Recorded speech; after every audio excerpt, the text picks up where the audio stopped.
Hi అండి, నమస్తే. Welcome back to cook with Manju. ఇవాళ మనము క్రిస్మస్ స్పెషల్ 2 రకాల చికెన్ వెరైటీస్ చూద్దామండి. మనం చేసుకునే వెరైటీస్ వచ్చేసి ఒకటి పెప్పర్ చికెన్, ఒకటి చికెన్ పకోడా. 2 చాలా టేస్ట్గా ఉంటాయి. ముందుగా అయితే మనము ఇక్కడ పెప్పర్ చికెన్ ఎలా ప్రిపేర్ చేసుకోవాలో చూద్దాము. ఇక్కడ అయితేనంటే చికెను తీసుకోవాలి. ఇది బోన్లెస్ చికెన్. నేను 1/2 kg తీసుకున్నాను. ఈ చికెన్ను మనము ఉప్పు వాటర్లో వేసి ఒక అరగంట సేపు నానబెట్టేసుకుంటే చికెన్ మంచిగా జ్యూసీగా ఉంటుంది. మంచి టేస్ట్గా కూడా వస్తుందండి. ఇప్పుడు మనము ఉల్లిపాయలు కొంచెం ఎక్కువగానే తీసుకోవాలి. గ్రేవీ కోసము ఇలా ఉల్లిపాయలన్నీ కట్ చేసుకొని పెట్టేసుకోవాలి. తర్వాత మసాలాలు ఇక్కడ ఒక 2 టీ స్పూన్స్ వరకు పెప్పర్ తీసుకోవాలి. తర్వాత ఇక్కడ సోంపు 1 టీ స్పూన్ సోంపు తీసుకోండి. 1 టీ స్పూన్ జీలకర్ర తీసుకోవాలి. నెక్స్ట్ ఇప్పుడు మనము కొంచెము ఇలాచి, లవంగా, దాల్చిన చెక్క కూడా తీసుకోవాలి.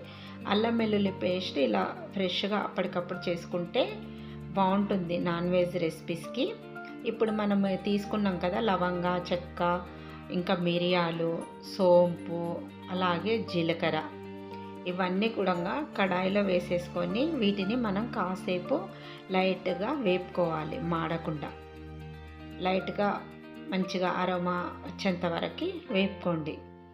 ఇలా వేగిన వీటిని మిక్సీ జార్లకు వేసుకొని ఇలా పొడి చేసుకోవాలి. తర్వాత ఇప్పుడు కడాయి పెట్టేసుకొని ఆయిల్ వేసుకోవాలి. ఫ్రై చేస్తున్నాం కదా, ఆయిల్ అయితే కొంచెం ఎక్కువగానే పడుతుంది. తర్వాత ఇందులోకి పచ్చిమిరపకాయలు ఇలా మధ్యలోకి కట్ చేసుకొని వేసుకోవాలి. ఈ పచ్చిమిర్చి కాస్త వేగైనాక ఇందులోకి కరివేపాకు వేసుకోవాలి. కరివేపాకు వేసుకున్నాక ఉల్లిపాయలు వేసుకోవాలి. ఉల్లిపాయలు వేసేసుకొని ఉల్లిపాయలను బాగా మగ్గనివ్వాలి. ఇలా కలుపుకుంటూ ఉల్లిపాయలను మంచిగా మగ్గనివ్వండి. ఉల్లిపాయలు కొంచెం మగ్గిన తర్వాత ఇందులోకి కొంచెం బటర్ వేసుకోవాలి. బటర్ వేసుకోవడం వల్ల టేస్ట్ చాలా బాగుంటుంది. బటర్ వేసుకొని ఇలా మంచిగా కలిపేసేయండి. కలుపుకున్న తర్వాత ఇందులోకి ఇప్పుడు అల్లం వెల్లుల్లి పేస్ట్ వేసుకొని పచ్చిదనం పోయేంత వరకు కూడా మంచిగా ఇలా మిక్స్ చేసుకోండి. మంచిగా ఇలా బ్రౌన్ కలర్ వచ్చేంత వరకు కంపల్సరీగా ఉల్లిపాయలను మగ్గించాలి. అప్పుడే కర్రీ అనేది టేస్ట్గా వస్తుంది. ఉల్లిపాయలు ఇలా మంచిగా మగ్గిన తర్వాత అప్పుడు ఇందులోకి చికెన్ వేసుకోవాలి. చికెన్ చూసారు కదా, ఉప్పు నీటిలో పెట్టుకున్నాం కదా, బాగా జ్యూసీగా ఉంటుందన్నమాట ఇలా పెట్టుకుంటే ఉప్పు వాటర్లో. ఇప్పుడు ఈ చికెన్ను మంచిగా ఇలా కలిపేసుకోండి. ఇలా మంచిగా కలపాలి. కలుపుకున్న తర్వాత ఇప్పుడు ఇందులోకి కొంచెం పసుపు వేసుకోవాలి. పసుపు వేసేసుకొని మంచిగా ఒకసారి చికెన్కి అంతా ఈ పసుపు పట్టేటట్టు మంచిగా ఇలా కలిపేసుకోండి. ఇలా కలుపుకున్న తర్వాత నెక్స్ట్ దీనిపైన మూత పెట్టేసుకొని కొంచెం ఆయిల్ పైకి వచ్చేంత వరకు ఒక 5 నిమిషాలు చికెన్ను ఉడికించాలన్నమాట. ఇక్కడ చూసారు కదా, ఆయిల్ అనేది మంచిగా ఇలా పైకి వచ్చినాక ఇందులోకి 1 టీ స్పూన్ దాకా ఉప్పు వేసుకోవాలి. తర్వాత ఇక్కడ కారం, పెప్పర్ వేసుకుంటున్నాం కాబట్టి కారం తగ్గించుకొని ఒక 1/2 టీ స్పూన్ వేసుకోండి.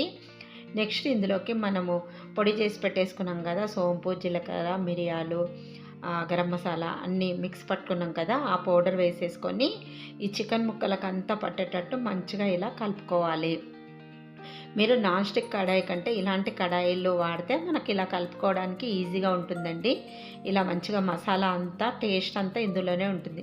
మంచిగా కలుపుతూ ఉండండి. ఇప్పుడు మూత పెట్టేసుకొని ఒక 2 నిమిషాలు మగ్గించుకుందాం. ఇక్కడ చూసారు కదా, ఇలా మంచిగా మగ్గిపోయింది చికెను. ఇలా మనం స్పూన్ తోటి గీక్కుంటూ మసాలాను మళ్ళీ చికెన్లో కలుపుకొని మూత పెట్టేసుకోవాలి. మధ్యలో మాడకుండా ఇలా కలుపుకుంటూ మీరు ప్రిపేర్ చేసుకోవాలి చికెన్ అనేది. ఇక్కడ చూసారు కదా, మనకు చికెన్ అనేది రెడీ అయిపోయింది. చాలా టేస్ట్గా ఉంటుందండి. కడాయి మాత్రం ఇలాంటి కడాయిలే వాడాలి. అప్పుడే మనకు ఈ మసాలా అనేది చికెన్కి మంచిగా పడుతుంది. ఇప్పుడు కొంచెం కసూరి మేతి వేసుకోవాలి. లైట్గా పెన్నం మీద వేయించుకొని క్రష్ చేసుకొని వేసుకోండి కసూరి మేతిని. తర్వాత ఇందులోకి కొంచెం కొత్తిమీర కూడా వేసేసుకోవాలి. కొత్తిమీర వేసుకున్న తర్వాత దించే ముందు కొంచెం నిమ్మరసం వేసేసుకొని మంచిగా కలుపుకోవాలి. ఈ కొత్తిమీర, నిమ్మరసం వేసుకున్నాం కదా, ఇది కూడా చికెన్కి పట్టాలి కాబట్టి మంచిగా ఇలా కలిపేసుకోండి. ఇలా కలుపుకుంటే రెడీ అయిపోయినట్టే. చూసారు కదా, పెప్పర్ చికెన్ అయితే రెడీ అయిపోయింది. నెక్స్ట్ రెసిపీ వచ్చేసి చికెన్ పకోడా రెసిపీ అండి. ఈ చికెన్ పకోడా కూడా మనం బయట బండి పైన రెస్టారెంట్స్లో తిన్న టేస్ట్ ఎలా ఉంటుందో సేమ్ అలానే ఉంటుంది టేస్ట్ అయితేనంటే యాజ్ ఇట్ ఈజ్గా. మరి చికెన్ పకోడా ఎలా ప్రిపేర్ చేయాలో మనము ఆ ప్రాసెస్ ఏంటో కూడా చూసేద్దాం. ఇక్కడ ఒక 500 గ్రామ్స్ దాకా చికెన్ తీసుకోవాలి. చికెన్ పకోడా చేయడానికి బోన్లెస్ చికెనే బాగుంటుంది. ఇలా తీసుకున్న ఈ చికెన్లోకి కొంచెం సాల్ట్ వేసుకుందాము, కొంచెం పసుపు వేసుకుందాము, తర్వాత కొంచెం వెనిగర్ వేసుకోవాలి. ఇవన్నీ కూడా చికెన్ నీచు వాసన రాకుండా ఉండడానికి వేసుకుంటున్నాము.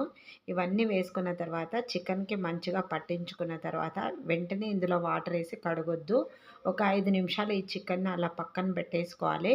పెట్టుకున్న తర్వాత 5 మినిట్స్ అయిపోయిన తర్వాత అప్పుడు మీరు ఇందులోకి వాటర్ వేసేసుకొని నీట్గా చికెన్ని 2-3 టైమ్స్ అయితే కడుక్కోవాలండి. అప్పుడే చికెన్ అనేది అస్సలు స్మెల్ ఉండకుండా ఉంటుంది. ఇలా కడుక్కున్నాక ఇందులోకి ఉప్పు వేసుకోండి, తర్వాత పసుపు వేసుకోవాలి. ఆ తర్వాత ఇప్పుడు మనం ఇందులోకి కారం పొడి వేసుకోవాలి. ఒక టీన్నర స్పూన్ లేదా 2 టీ స్పూన్స్ దాకా మీరు కారం అయితే వేసేసుకోండి ఇందులోకి. తర్వాత కొంచెం ధనియాల పొడి వేసుకోవాలి. నెక్స్ట్ ఇప్పుడు మనం ఇందులోకి పెప్పర్ వేసుకోవాలి. పెప్పర్ కంపల్సరీగా వేసుకోవాలి, టేస్ట్ బాగుంటుంది. తర్వాత ఇందులోకి కొద్దిగా గరం మసాలా పౌడర్ వేసేసుకోండి. నెక్స్ట్ ఇందులోకి కొంచెం జీలకర్ర పౌడర్ కూడా వేసుకోవాలి. వేసేసుకున్న తర్వాత అల్లం వెల్లుల్లి పేస్ట్ వేసుకోవాలి, ఫ్రెష్గా నూరుకొని వేసుకోవాలి. తర్వాత కార్న్ఫ్లోర్ ఒక 2 టీ స్పూన్స్ వరకు కార్న్ఫ్లోర్ వేసుకోండి. తర్వాత మైదా పిండి ఒక 2 టీ స్పూన్స్ వేసుకోండి. ఇలా వేసేసుకున్నాం కదా. ఇప్పుడు మనం ఇందులోకి పచ్చిమిరపకాయలు ఒక 5-6 ఇలా మధ్యలోకి కట్ చేసుకొని వేసుకోవాలి పచ్చిమిర్చి. తర్వాత ఇందులోకి కొంచెం కరివేపాకు వేసుకోండి. తర్వాత కొత్తిమీర కూడా వేసేసుకోవాలి. వేసేసుకున్న తర్వాత నెక్స్ట్ ఇప్పుడు ఇందులోకి కొంచెం ఆయిల్ వేసుకోవాలి. ఒక 2 టేబుల్ స్పూన్స్ వరకు ఆయిల్ వేసుకుంటే మనకు ఈ ముక్కకు అనేది మసాలా మంచిగా పడుతుంది. ఆయిల్ వేసుకున్నందుకు ఇలా మంచిగా వేసుకొని కలుపుకోండి. ఇలా మంచిగా మసాలా అంతా ముక్కలకు పట్టేటట్టు ఇలా కలిపేసుకోవాలి. ఇలా కలిపేసుకోవాలండి మంచిగా కూడా. కలుపుకున్న తర్వాత అప్పుడు మనం ఇందులోకి ఒక ఎగ్ వేసేసుకోండి. ఇలా ఒక ఎగ్ వేసుకోవాలి, ఎల్లో ఉండేటట్టే వేసేసుకోవాలి. తర్వాత కొంచెం లెమన్ జ్యూస్ కూడా వేసుకోవాలి. కొంచెం రెడ్ ఫుడ్ కలర్ వేసుకుంటున్నాను, మీకు ఇష్టం ఉంటే వేసుకోండి, లేదంటే స్కిప్ చేయొచ్చు. ఇలా వేసుకున్న తర్వాత ఇదంతా మంచిగా కలుపుకోవాలి. ఎగ్ వేసుకోవడం వల్ల మంచిగా జ్యూసీగా వస్తుందన్నమాట చికెన్ మంచిగా. ఇప్పుడు మూత పెట్టేసుకొని ఒక 2 గంటల సేపు అయితే ఫ్రిడ్జ్లో కంపల్సరీగా పెట్టుకోవాలి. అప్పుడే మసాలాలు అనేది చక్కగా పడతాయి చికెన్ ముక్కకి. ఒక 2 గంటల తర్వాత చూపిస్తున్నాను చూడండి. చూసారు కదా, మసాలా అంతా మంచిగా పట్టిందనమాట చికెన్కి. ఒకసారి మంచిగా ఇలా కలుపుకోవాలి. కలుపుకున్న తర్వాత కొంచెం కూలింగ్ అనేది తగ్గిన తర్వాత మనం ఫ్రై చేసేసుకోవాలి. ఇలా అన్నీ కూడా కడాయిలో వేసేసుకోవాలి. వేసుకొని ఫ్లేమ్ను మీడియంలో పెట్టేసుకొని ఫ్రై చేసుకోవాలండి. అన్ని వైపులా కూడా సమానంగా వేగేటట్టు చూసుకుంటూ వేపుకోవాలి. చికెన్ ముక్కని మంచిగా ఫ్రై చేస్తేనే అప్పుడే బాగుంటుందండి.